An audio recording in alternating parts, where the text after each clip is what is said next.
अस्सलाम वालेकुम स्टूडेंट्स, उम्मीद है कि आप खैरियत से होंगे। तो आज हमारी बुक जो है वो कंप्लीट होने को आ चुकी है, थोड़ी सी इसकी एक्सरसाइज रह गई है। हम चैप्टर 11 के टॉपिक बार चार्ट में हैं। क्लास 9 की बुक है बायोलॉजी की। बार चार्ट का टॉपिक आज हम स्टार्ट करेंगे। अब बार चार्ट, एक जो बार चार्ट होता है is a graphical representation.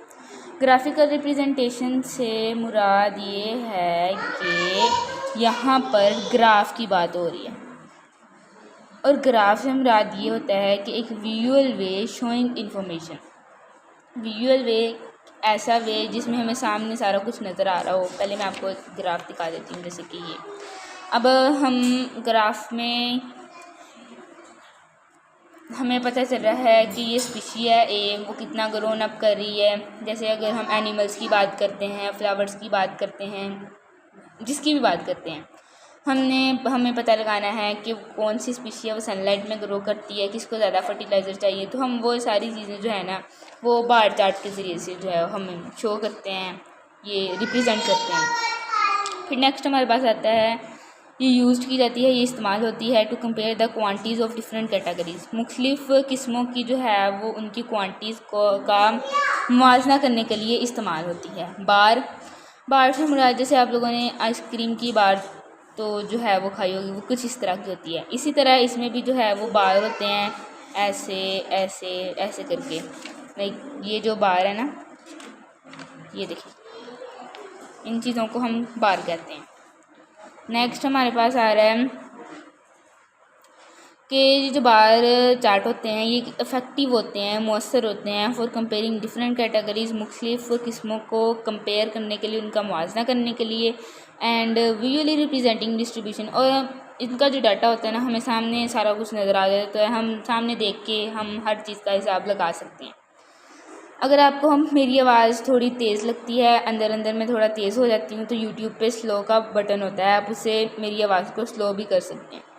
Steps to create a bar chart. Gather the data इकट्ठा करें, टू रिप्रेजेंटेड, उसको शो करने के लिए इन अ बार चार्ट। अगर हमने एक बार चार्ट बनाना है, फ़र्ज़ करें हम जो प्लांट्स हैं ना, हमारे पास एक फॉर्म है, उसके अंदर प्लांट्स हैं, तो हम उसको देखना चाहते हैं। हम सारे जो फूल है ना, हम उनका मुआवजा करना चाहते हैं।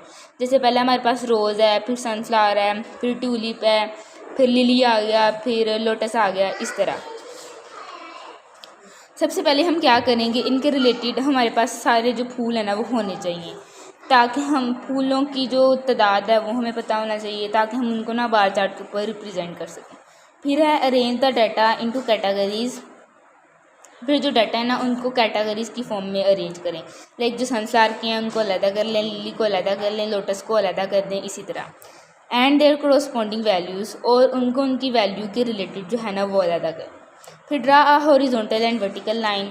हॉरिजॉन्टल लाइन जो है वो ऐसे लाइन जो होती है उसको हॉरिजॉन्टल कहते हैं, और वर्टिकल जो होती है वो ऐसे लाइन होती है। फिर जो हॉरिजॉन्टल लाइन होती है उसको हम एक्स एक्सिस कहते हैं, और जो वर्टिकल होती है उसको हम वाई एक्सिस कहते हैं। फिर हमने इनको लेबल करना होता है। Label the x axis with the categories. अब जो कैटेगरी हमारे पास, हमने कैटेगरी जो ली थी वो हमने फ्लावर्स की ली थी, तो वो जो कैटेगरी होंगी हम एक्स एक्सिस पे हम लिखेंगे इस तरह।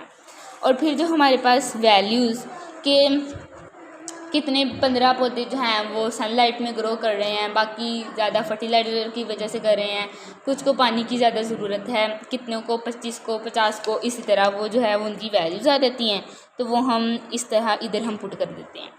नेक्स्ट हमारे पास जो स्टेप है वो ये आता है,